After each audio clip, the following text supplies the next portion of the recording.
নমস্কার। আজকে আমরা খুব গুরুত্বপূর্ণ একটা বিষয় চিকিৎসকদের অভিমত অনুযায়ী আপনাদের সঙ্গে আলোচনা করব। আর বিষয়টা এত বহুল প্রচলিত বা আমরা এত বেশি জানি বিষয়টা নিয়ে, ওয়ার্ডটা সম্বন্ধে জানি, কিন্তু তার কিভাবে আমি প্রাথমিক চিকিৎসাটা দেব সেটা জানি না। বিষয়টা হচ্ছে হার্ট অ্যাটাক।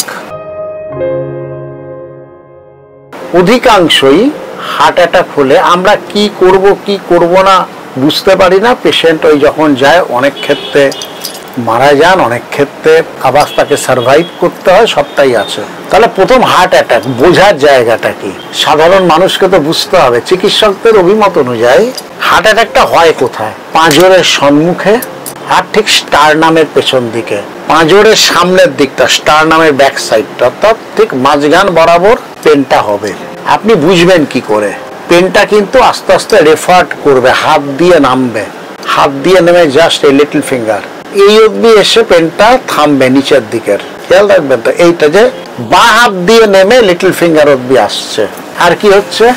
উপর দিকে উঠতে পারে, উপর দিকে উঠতে উঠতে ঘাড় দিয়ে উঠে জাস্ট দাঁত মারি সেইখানটা যন্ত্রণা করবে, উপর থেকেও যেতে পারে। এই ইন্ডিকেশনগুলো দেখলেই আপনি বুঝবেন এটা হার্ট অ্যাটাক। সবচেয়ে আগে দরকার পেশেন্টকে একদম শোয়ানো।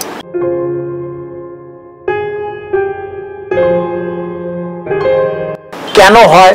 স্বাভাবিকভাবে কি কি কারণে, এমনি যে কোনো কারণে হতে পারে, কিন্তু কোন কোন পেশেন্টের ক্ষেত্রে হবার সম্ভাবনা বেশি? প্রথম হচ্ছে মধুমেহ অর্থাৎ ডায়াবেটিস, দ্বিতীয় হচ্ছে উচ্চ রক্তচাপজনিত কারণ, আর তৃতীয় হচ্ছে বার্ধক্য। ইঞ্জিন তো একটা ইঞ্জিন, গাড়ির ইঞ্জিনে যত বয়স হয় কোলাপস করে ইঞ্জিন। নতুন গাড়ি হুহু করে যাবে, 15 বছরের গাড়ি মাঝ রাস্তায় থেমে গেল, সেরকম হয় আর কি।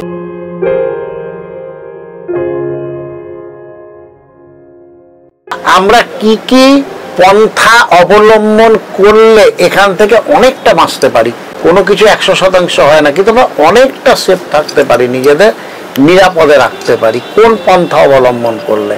আপনি কিভাবে হার্ট অ্যাটাক থেকে কিছুটা হলেও যদি নিজের একটু স্বাস্থ্য সচেতনতা, চিকিৎসকদের অভিমত অনুযায়ী একটু যদি আমরা মান্যতা দিই স্বাস্থ্য সচেতনতার কিছু কিছু জায়গায়, আমরা কিন্তু এখান থেকে নিজেদের রক্ষা করতে পারবো। তাহলে প্রথম মান্যতাটা কি? না, আমাদের দেহে যে কোলেস্টেরল, লিপিড প্রোফাইল যেটাকে বলি, cholesterol, HDL, LDL, VLDL and triglycerides, এর মধ্যে কিছু ভালো কোলেস্টেরল আছে, কিছু খারাপ কোলেস্টেরল আছে।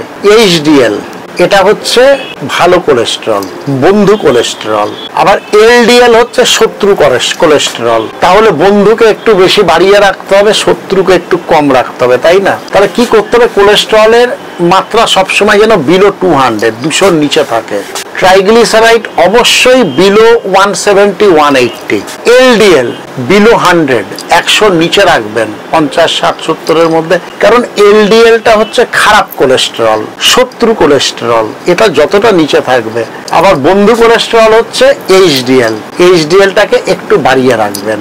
30-র নিচটা হচ্ছে লো, 40, 50 খুব ভালো। এ বন্ধু কোলেস্টেরল এ কিন্তু আপনার হৃদয়কে রক্ষা করবার ক্ষেত্রে ভালো হবে। এবার আমরা আর কি করতে পারি? আর যেটা করতেই পারি, স্মোকিং। স্মোকিং কি করে আপনি খুব সহজ সরল ভাষায় বোঝাই। আপনার জলের পাইপ লাইন, কলকাতার জলের জায়গা খুব ভালো, বাকি জলগুলো কি হয়, যখনই অনেকদিন বাদে বাদে যদি আপনি ওভারের ট্যাঙ্ক বা আন্ডারগ্রাউন্ড ট্যাঙ্ক বা পাইপটাই পরিষ্কার না করেন, জলটা খুব স্লো পড়বে। কেন পড়বে? না, ওই ভেতরে পাইপ লাইনের ভেতরে একটা ডিপোজিশন পড়ে যায়, আয়রনের ডিপোজিশন পড়ে যায়, জলটা স্লো হয়। তেমনি স্মোকিং করা বা কন্টিনিউ ট্রাইগ্লিসারাইডস, আনস্যাচুরেটেড ফ্যাট, এইগুলো যদি অনেক বেশি থাকে, তখন কি করে আপনার এই যে রক্ত চলাচলের যে নালিকা, তার মধ্যে একটা ডিপোজিশন হবে। স্বাভাবিকভাবেই রক্তের যে স্রোত, সেই স্রোতটা কমে যাবে। রক্তের যে স্রোত থাকবে, যে প্রবাহ থাকবে, সেটা কমে যাবে। তাই কমে গেলেই বিপদ। সুতরাং আর এই কমে যাতে না যায় তার জন্য ফ্যাট, চর্বি, রেডমিট এইগুলোকে যতটা বয়সের সাথে সাথে একটু পরিহার করা যায়। এক কথায় যাতে আমার ওই যে নালিকার ভেতরের যে রক্ত চলাচলের যে পথ যেন মসৃণ থাকে। অতিরিক্ত স্মোকিং, ট্রাইগ্লিসারাইড হাই, এইগুলো সমস্তটাই রক্ত চলাচলের পথটাকে মসৃণ রাখে না। স্বাভাবিকভাবেই ওই হার্ট অ্যাটাকের একটা সম্ভাবনা থেকে যায়। সুতরাং এত কিছু বললাম কারণ স্মোকিং বন্ধ করতে হবে। সুগারকে কন্ট্রোলে রাখতে হবে। সুগার আমি বলছি না সবার কমবে, আমারও সুগার আছে, কন্ট্রোলে রাখতে হবে। প্রেশারটাকে কন্ট্রোলে রাখতে হবে, এগুলো তো আমাদের করতেই হবে, তাই না? কি কি খেতে পারেন যে খাওয়াগুলো আপনার পক্ষে খুব ভালো হবে? ধরুন যে অঙ্কুরিত দানা, যে ছোলার যে অঙ্কুরিত দানা, হার্ট অ্যাটাকের ভালো খাবার না, এই খাবারগুলো খেলে আপনার হার্ট অ্যাটাকের সম্ভাবনাটা একটু মানে তুলনামূলক একটু কম থাকতে পারে। তারপরে শাক সবজি, ডাবল টোন এরিয়া, দুধ, এইগুলো খেলে আপনার সম্ভাবনাটা একটু কমাতে পারে। সুতরাং খাওয়া দাওয়া কিছু ক্ষেত্রে পরিহার করা, শাক সবজি বিনস এইগুলোকে খাওয়া, ওই অঙ্কুরিত দানা এগুলোকে খাওয়া, প্রচুর গ্রিন ভেজিটেবল খাওয়া, এগুলো আমরা যতটা ইনটেক করতে পারবো নিতে পারবো তত মঙ্গল। শারীরিক আরো অন্যান্য অনেক মেটাবলিজমের সুবিধা হবে, শারীরিক আরো অন্যান্য অনেক অ্যানাটমি, অনেক কিছু ক্ষেত্রেই তার সুবিধা হবে। আর যেগুলোকে পরিহার করতে হবে এটা তো বহুল প্রচলিত, আমি আর এখানে বললাম না, ওই রেড মিট থেকে ঘি মাখন ইত্যাদি ইত্যাদি এগুলোকে পরিহার করতে হবে, হুইস্কি এগুলোকে পরিহার করতে হবে।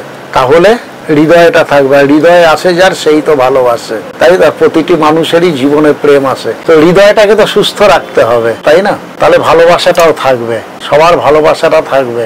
আসুন সেই হৃদয়টাকে সুস্থ রাখবার একটু চাবিকাঠি আপনাদের জানালাম, মানে জানালামও না, শেয়ার করলাম আপনাদের সাথে। হৃদয়টাকে সুস্থ রাখুন। নমস্কার।